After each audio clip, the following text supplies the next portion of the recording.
जय कृष्ण बालमित्रांनो, आपण कृष्णाच्या छान छान गोष्टी बघतो आहे, त्यांचं जीवनचरित्र बघतो आहे. अशा या कृष्णाने आपण बघितलं मागच्या वेळेस की त्यांनी पांडवांना किती प्रत्येक वेळी मदत केली, जरासंधाचा वध केला आणि ते सगळे आनंदात द्वारकेत राहत होते. द्वारकेत असा स्वामी बलराम दादा यांचा वंश विस्तारला होता, तसाच इंद्रप्रस्थात पांडवांचाही दोन्ही राजशक्तींनी स्थान आता परस्परात गुंतलेल्या नातेसंबंधामुळे दृढपणे जवळ आली होती. असे आनंदाचे दिवस चालले होते आणि अशा आनंदाच्या दिवसातच एक दिवस त्यांच्या द्वारकेला एक दूत आला. द्वारकेला आणि तिचे प्रमुख असलेल्या द्वारकाधीशांना सरळ सरळच ललकारणारा राजदूत होता. पूर्वेच्या पुंड्र राज्यातल्या राजदूतानं यादवांच्या भरल्या राजसभेत आपल्या स्वामी पौंड्रकाचा संदेश माझ्या स्वामींना सांगितला. अत्यंत उद्धट आणि उर्मट भाषेत. त्याला जसा आदेश होता तसं तो म्हणाला. माझे स्वामी पुंड्राधिपती आर्यवर्तातील एकमेव खरे वासुदेव पौंड्रक महाराजांचा संदेश आहे की द्वारकेत सुधर्मा सभेत आजपर्यंत हे असं कधीच कोणी राजदूत वागला नव्हता. त्याच्या कृतीमुळे अवाक झालेले सभेतील सर्व यादव प्रथम कान टवकारून नुसतं ऐकतच राहिले. संदेश आहे की माझ्या देहावरील राजवेशासारखाच राजवेश परिधान केल्यामुळे, माझ्यासारखीच कंठात वैजंती माला धारण केल्यामुळे, मुकुटात मोरपीस मळविल्यामुळे कुठलाही अद्याप अंगाला गायीच्या मलमूत्राचा उग्र दर्प येणारा गळवट कधीही वासुदेव होऊ शकत नाही. माझं अनुकरण करीत वासुदेव म्हणविणाऱ्या आर्यवर्तातील कुठल्याही क्षत्रियानं माझ्याशी एकमेव खऱ्या वासुदेवाशी निर्णायक प्राणांत युद्ध करावं. द्वारकाधीश आणि वासुदेव म्हणूनच येणाऱ्या यादवांच्या चिटक्याला माझं हे स्पष्ट आव्हान आहे. तो राजदूत एकनिष्ठ होता, निर्भय होता. आपल्या स्वामींचा राजसंदेश खडानखडा त्याच भाषेत सभागृहाच्या गाणी त्यानं घातला.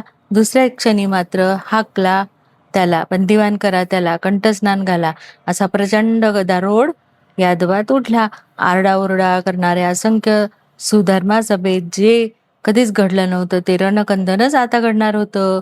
पण भगवान श्रीकृष्णाने म्हणजे स्वामी सांगतोय दाऊक की माझ्या स्वामींनी सगळ्यांना शांत केलं आणि त्यांनी काय सांगितलं की त्याची चूक त्याच्यात काय आहे, तो राजदूत आहे आणि राजदूताने राजदूताचं कर्तव्य केलेलं आहे.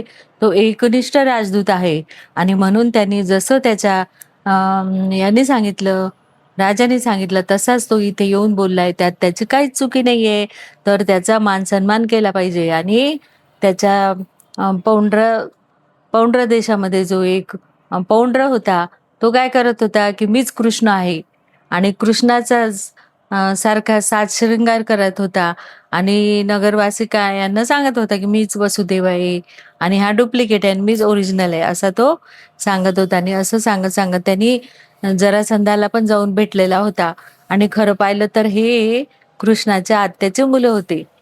पण जरासंध, शिशुपाल हे सगळे एकत्र आलेले होते पुरुष राजाचे.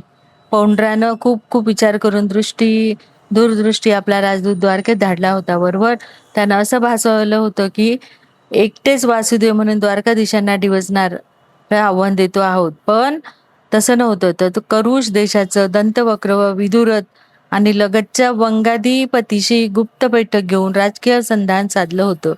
जे हे 3-4 राजे मिळून खोटारड्या प्रति वासुदेवाचं आव्हान हे त्याच्या एकट्या व छोट्या पुंड्रू राज्याचं नव्हतं. ते 3 राज्याच्या प्रबळ संघटनेचं आव्हान होतं. त्याला कल्पना नव्हती की आपल्या बुद्धी कौशल्यानं होत्याचं नव्हतं करणाऱ्या द्वारकाधीशाची आपली गाठ आहे. आणि मग हे सगळं तपास केला भगवंतानी आणि त्याला राज सन्मान देऊन सगळं त्याची त्या राजदूताची चांगली आगत स्वागत करून त्याला सुवर्णाने भरलेलं तबक, राजवस्त्र सगळं देऊन त्याला पण आणि त्याच्या राजाला पण देऊन त्याला पाठवून दिलं. आणि त्यानंतर मग संपूर्ण यादव कुळातले तरुण घेतले आणि सुदामा आणि हे गेले. मग ते मजल दर मजल करीत ते पोचले त्यांच्या पूर्व भागामध्ये आणि मग तिथे शेवटी त्यांनी युद्ध केलं. ही भेट कौशिक किनारी युद्धानच घडली. विशेष म्हणजे हत्तीवरच्या अंबारीत बसून आलेला पौंड्रक वासुदेव चक्क आमच्या स्वामीसारखा वेश अंगी धारण करून आला होता. अंबारीतून उतरून त्यानं स्वामींना खग युद्धाचं आव्हान दिलं. त्याच्या सेनापतीनं बलराम दादांना अंगावर घेतलं. हाती नंदक खग पेललेले कुलदेवी इडेचा रणघोष उठविणारे स्वामी आपल्या सारख्याच वेशातील पौंड्राला भेटताना मजेदार दिसत होते. कारण की ते दोन मोरपीस एकत्र येत होते आणि दूर जात होते. दोघं पण एक प्रतिकृष्ण होता आणि एक कृष्ण होता. तर असा हा पौंड्र स्वतःलाच वसुदेव समजत होता आणि मग शेवटी युद्धामध्ये तो त्याचं खग तुटून जातं. कुलदेवी इडेचा रणघोष उठविणारे स्वामी आपल्या सारखेच वेशातील पौंड्राला भेटताना मजेदार दिसत होतं. त्यांचं युद्ध बघणं हाही एक सर्वथा वेगळाच अनुभव होता. आणि अशा वसुदेव म्हणून ललकारणाऱ्या पौंड्राचं वक्ष विदीर्ण केलं. कौशिकी किनारी तो निष्प्राण उताना पडला. तसं तिकडे बलराम दादाने सेनापतीला केव्हाच निपटलं होतं.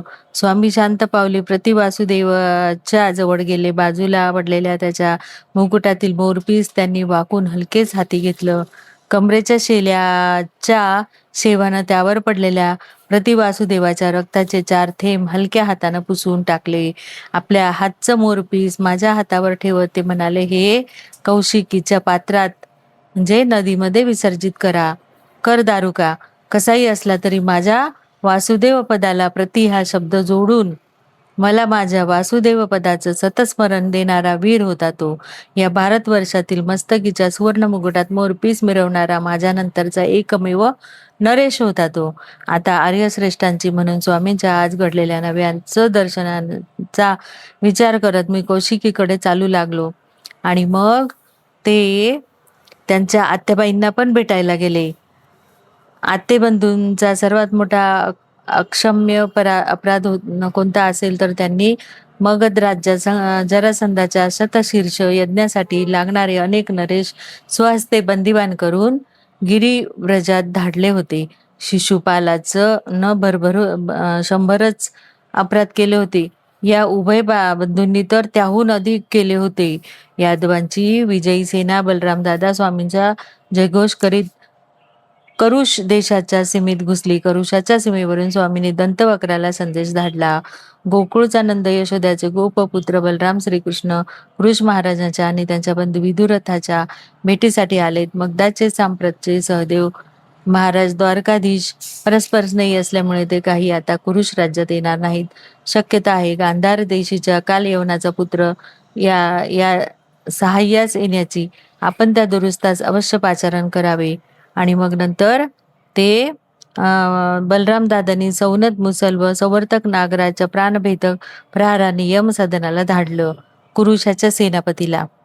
आणि आपला बंधू कुरुशराज दंतवक्र पडला. ही वार्ता ऐकताच विदुरथ संतप्त झाला. तो चेकट्या गवळी मला दाखवा असं कडाडत रथ धावडीत स्वामींच्या गरुड ध्वजासमोर आला. या युद्धात स्वामींचे अमोघ शरचापळ कौशल्य मी अनेक यादव योद्ध्यांनी डोळाभर बघितले. म्हणजे भगवंत नुसतं सुदर्शनच नव्हते चालवत तर धनुर्विद्येत पण प्रवीण होते आणि मल्लविद्येत पण प्रवीण होते. द्वंद्व युद्धात आणि गदा युद्धात पण प्रवीण होते. असे सर्व संपन्न भगवंत त्यांनी त्यांच्यासोबत युद्ध केलं आणि त्यांना ठार केलं.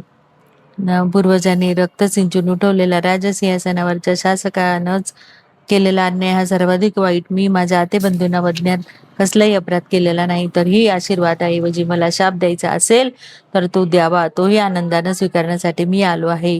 एवढे उन्हाळे पावसाळे झेललेले ते वृद्ध दाम्पत्य हात जोडून ओनवून समोर उभे राहिलेल्या स्वामींचे विचार ऐकून प्राण देठापासून हेलावून गेलं. वृद्ध शर्मन महाराजांनी तर स्वामींचे दंड घट्ट पकडून क्षणिक त्यांच्या डोळ्यात रोखून पाहिलं. तिथं त्यांना कसली खून पटली कुणास ठाऊक. तो वृद्ध कुरुश श्रेष्ठ म्हणाला, वसुदेव पुत्रा श्रीकृष्णा, आम्हाला आमच्या पुत्राचा शोक अवश्य आहे, पण यात तुझा कसलाही व्यक्तिगत मानाचा प्रश्न नाही.